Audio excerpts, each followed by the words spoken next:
네, 안녕하세요. 이번 시간에는 문학 개념의 10강의 네 번째 파일 되겠습니다. 네 번째 파일 21번부터인데요. 자, 첫 번째 작품이 서정주의 견우의 노래라는 시예요. 자, 견우의 노래 우리 알고 있죠? 우리가 알고 있는 설화, 견우와 직녀를 모티프로 하여서 지은 시예요. 견우와 직녀, 그죠? 사랑의 노래죠.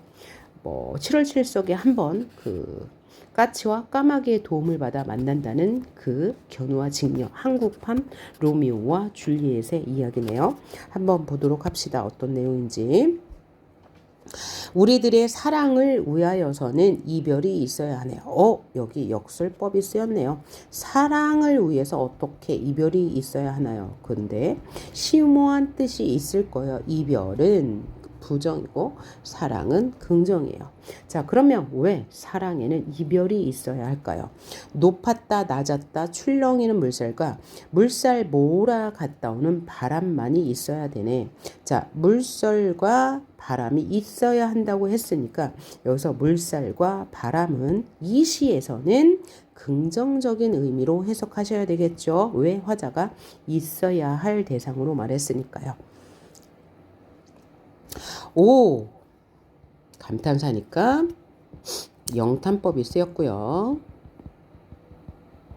우리들의 그리움을 위하여서는 푸른 은합물이 있어야 하네. 그랬어요. 그러니까 있어야 하는 대상이니까 은합물도 긍정이죠. 돌아서는 갈 수 없는 오롯한 이 자리에 불타는 홀몸만이 있어야 되네. 홀몸도 아마 긍정일 거야. 있어야 하는 대상이니까. 직녀요. 또 영탄법 그리고 도노법. 도노법이 도노법이니까 뭐죠? 대화차예요. 대상을 부르고 있죠. 청자를 설정해 놓은 거니까요. 여기 번쩍이는 모래밭에 돋아나는 풀싹을 나는 새이고, 그러면 여기서 나는 누구예요? 직녀의 짝 견우예요. 그러니까 견우가 어떤 사랑의 노래를 부르나 봐요. 허연이라는 단어죠. 그런데 허연이라고 했으니까 시적 허용. 문법에 어긋나는 표현 시적 허용이고, 구름 속에서 그대는 배틀의 북을 돌리네요. 그래서 그대는 아마 직녀가 될 거예요. 그래서 견우와 직녀의 이야기에 나오는 직업을 그대로 갖다 썼네요. 견우는 소를 모는 사람이고 직녀는 배틀을 짜는 사람. 그죠? 자, 그렇게 하게 그대는 배틀의 북을 놀리게. 북을 놀리게 뭐가 있어야 된대요? 은합물이 있어야 되고 홀몸이 있어야 되고, 그러니까 혼자 있어야 되고, 또 바람이 있어야 되고 물살이 있어야 되고 사랑을 위해서 이별이 있어야 된대.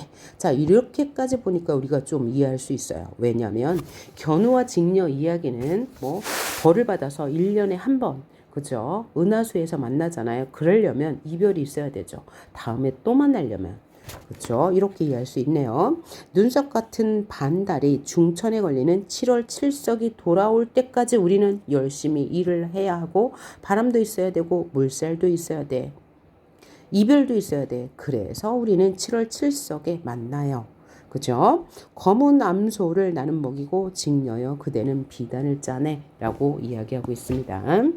자, 그럼 이 작품 정리해 보도록 할게요. 화자는 진정한 사랑에 대해서 생각하죠. 그래서 화자는 견우예요, 견우. 자, 그래서 이 사랑과 이별에 대해서 관조적인 태도를 보여. 그러니까 감정을 직접적으로 드러내지 않죠. 그것은 어떻게 확인할 수 있어요?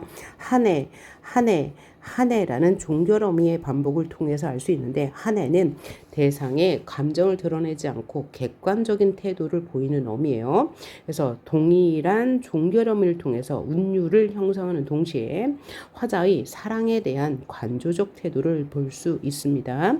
그래서 주제는 뭐예요? 진정한 사랑을 위해서 이별이 있어야 한다고 했죠. 그래서 이별도 수용해야 하고 이런 시련들도 견뎌야 하네요. 직녀는 직녀의 여기 반짝이는 모래밭에 돌아다니는 풀싹을 나는 새고 있어요. 이것은 사랑을 위해 필요한 고난이고, 직녀는 허연 그림 속에서 배틀북을 짜는 게 이제 고난일 거예요. 이런 것을 모두 견디면 7월 7석이 돼서 이 견우를 직녀를 만날 수 있기 때문이죠. 자, 그래서 설화를 차용해서 진정한 사랑이 무엇인지를 노래하고요. 역설 여기 사랑을 위하여 이별이 있어야 하네. 그 다음에 종결어미의 반복을 통해서 진정한 사랑의 의미를 생각하는 시였다. 라고 볼 수 있겠네요. 그럼 21번 문제 한번 풀어보도록 할게요. 이 시에 대한 설명으로 적절하지 않은 것은 기억을 보니까 물살이죠. 사랑을 이루기 위해 거쳐야 하는 시련이다. 맞네요. 자, 물살과 이런 것이 있어야 한대요. 그러니까 화자는 궁극적으로 이거 착각하면 안 돼요. 7월 7성 날을 기다리잖아요. 7월 7성 날을 기다려야 그때 직녀를 만날 수 있으니까. 그러니까 헤어져 있어야 돼요. 홀로 헤어져 있어야 되고 이 물살, 은한물 다 필요하죠. 그 다음에 자신들이 열심히 일을 해야 돼요. 그래야지 7월 7성 날 만날 수 있어요. 그러니까 화자에게는 긍정적인 대상이면서도 거쳐야 하는 사랑을 위해 거쳐야 하는 시련이 되는 거예요. 그래서 맞는 말 2번 니은은 은한물이거든요. 은한물이 있어야 하죠. 그래야지 견우를 1년에 한 번 7월 7석에 만날 수 있으니까요. 니은은 화자의 사랑을 좌절시키지 않아요. 화자의 사랑은 뭐예요? 1년에 한 번 만나는 겁니다. 그죠? 그래서 아닙니다. 디귿을 보니까 디귿은 직녀예요. 제목을 고려했을 때 화자가 그리워하는 대상이죠. 그 다음에 리을을 보니 7월 7석입니다. 화자가 대상과의 거리를 좁힐 수 있게 해주는 시간이다. 맞죠? 그죠? 7월 7석이 되면 대상을 가까이서 볼 수 있으니까요. 그 다음 시적 화자는 자신의 본분을 다함으로써 본분 뭐예요? 이죠. 여기에 나왔네요. 본분 그죠? 그죠? 번쩍이는 모래밭에서 돋아나는 풀싹을 세는 것. 이것이 자신의 본분이요. 그래서 이별의 상황을 극복하려 하고 있다. 그렇죠. 현재는 이별했는데 7월 7석에 만나 내가 열심히 일을 해야. 그렇게 생각하면 맞는 말이 되겠네요. 자, 다음 이 시의 운율적 특징으로 적절하지 않은 것을 골라보라고 했습니다. 1번 특정한 시구를 반복한다. 어디 반복하고 있나요? 자, 있어야 하네, 있어야 하네를 반복하고 있네요. 있어야 하네, 있어야 하네 반복하여. 시구니까 띄어쓰기 하나 이상 있는 것 맞고요. 운율감 당연히 형성하죠. 반복이니까요. 2번 유사한 종결어미 표현 뭐뭐하네, 뭐뭐하네 리듬감 형성하고 있고요. 동일한 문장 구조의 반복을 통해 리듬감을 형성한다. 동일한 문장 구조 있었죠? 있어야 하네, 있어야 하네, 있었어요. 이별이 있어야 하네, 사랑이 있어야 하네, 이별이 있어야 하네, 있어야 하네. 동일한 문장 구조 반복도 있었고요. 그 다음 어절을 규칙적으로 배열하여. 어절은 뭐예요? 어절은 띄어쓰기의 단위인데 그 어절을 규칙적으로 배열한다는 것은 이건 뭐예요? 음보율을 말합니다. 자, 정형적인 운율미가 없습니다. 음보율 없습니다. 어디 있나요? 없어요. 그렇죠? 334? 335? 전혀 맞지 않아요. 음보율 반복이 없어요. 어절을 규칙적으로 배열한다는 게 뭐라고요? 어절 이거죠. 띄어쓰기 단위니까 음보율을 말하는 거고 얘는 없네요. 의도적으로 음절수를 조절한 단어를 통해 의도적으로 음절수를 조절하기 위해서 아까 시적 허용했어요. 허이연 음절수를 조절한 거죠. 음절이란 글자 하나를 말아요. 한 번에 발음할 수 있는 글자 허이언 헌 얘를 문법적으로 맞게 바꾸면 흰이라고 해야 되겠죠. 흰 그죠? 이래서 운율을 형성한다. 운율을 형성하기 위해서 이렇게 어조를 의도적으로 바꿨겠죠. 그래서 음악적 효과를 얻고 있다. 맞죠? 허이연 맞습니다. 자, 그래서 4번이 틀린 말 되겠고 다음 시를 볼까요? 다음 시는 김소월의 나의 집이란 시입니다. 자, 우리는 김소월 시인의 작품을 많이 봤습니다. 진달래꽃도 봤고요. 이 외에도 다양한 작품이 있는데 일단 김수월은 남자고요. 일제강점기 시인인데 주제가 매우 다양해요. 다양한데 뭐 사랑과 이별의 노래도 담았고 그다음에 이 광복을 염원하는 시도 담았고 뭐 여러 가지가 있는데 자 나의 집은 어떤 시인가 한번 보도록 합니다. 들가에 떨어져 나가 앉은 매 기슭에 매는 산이에요. 산기슭에 넓은 바다의 물가 뒤에 나는 지으리 나의 집을. 화자는 지금 나의 집을 짓기를 소망하고 있는데 어디에다 짓는데요? 들가에 떨어져 나가 앉은 매기슭 뭐야? 산에다가 짓겠다. 넓은 바다의 물가 위에 짓겠다. 그래서 매우 이제 인가와 떨어진 외진 곳에 떨어진 인가와 동떨어진 곳에 집을 짓고자 하네요. 다시금 큰 길을 앞에다 두고 길로 지나가는 사람들은 제가끔 떨어져서 혼자 가는 길 하얀 여울턱에 날은 저물 때 나는 문간에 서서 기다리리. 새벽 새가 울며 지내는 그늘로 세상은 희게 또는 고요하게 번쩍이는 오는 아침부터 지나가는 길손을 눈여겨보며 그대인가고 누구를 기다리는 거요? 그대를 기다린대요. 그래서 화자는 현재 인과 떨어져 있는 상태인가 봐요. 그런데 화자를 만나기 위해서 집을 짓고 화자가 아니고 님을 만나기 위해서 집을 짓고 그죠? 기다린다고 말하고 있어요. 그래서 이 시는 기다림의 시네요.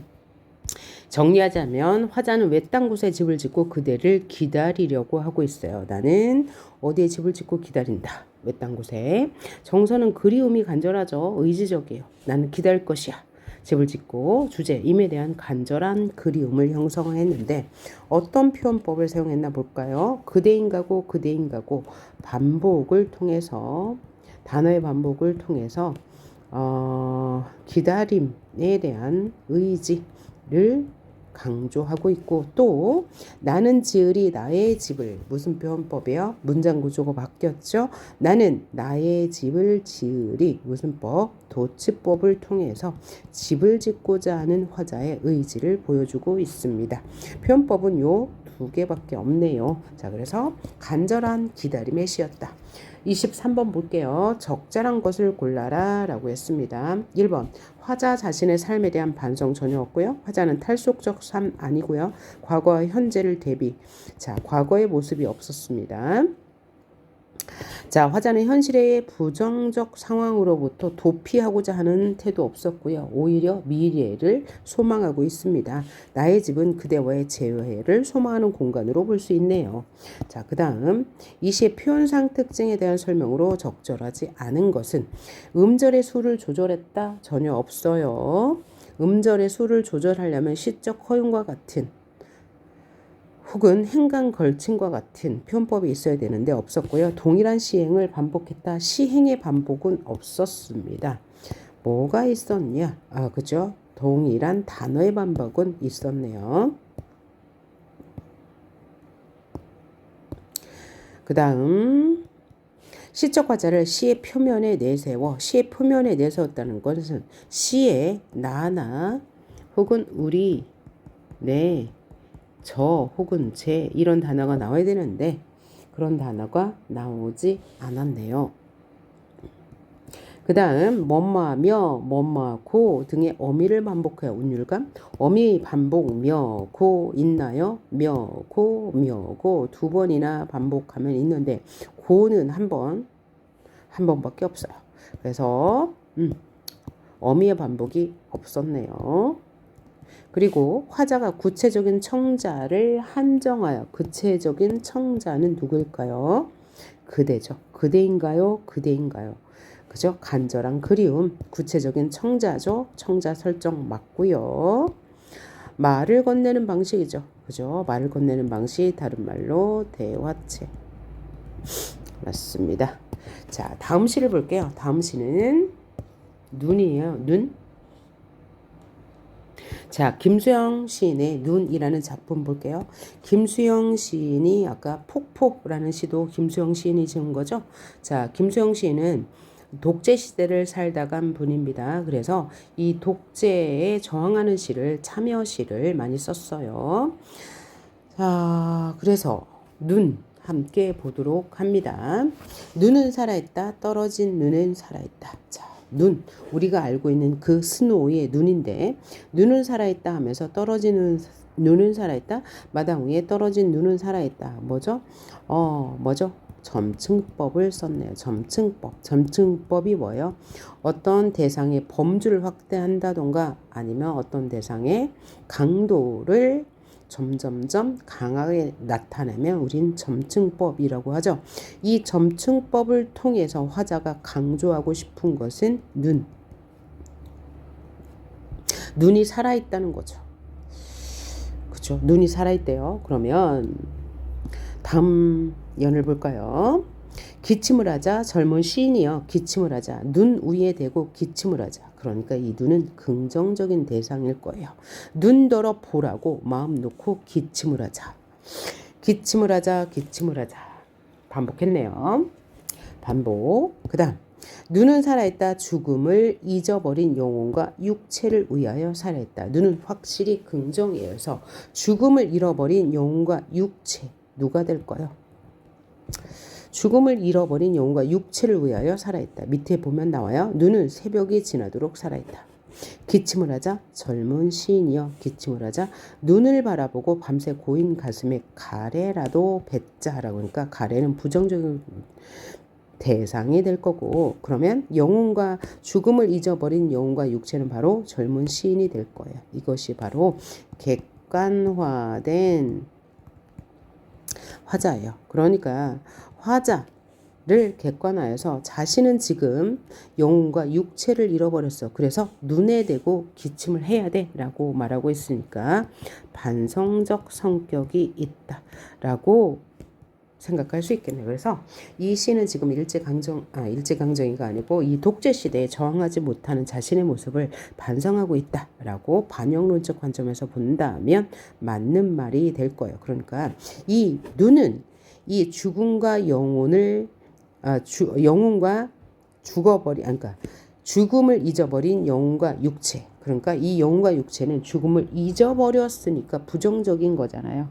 이 부정적인 존재를 다시 긍정으로 바꾸는 것은 뭐래요? 눈이래요. 따라서 이 눈은 긍정적인 것이 되고 이 젊은 시인은 부정적인 거고, 이 젊은 시인이 행동하지 못해서 부정적인데 어떤 행동을 하면 눈처럼이 아니고 영혼과 육체를 살릴 수 있을까요? 어떻게 하면 가래를 뱉으면, 그러니까 이 가래가 부정적인 것. 그래서 상징적인 시어가 사용되었네 라고 상징적 시어 확인할 수 있고요.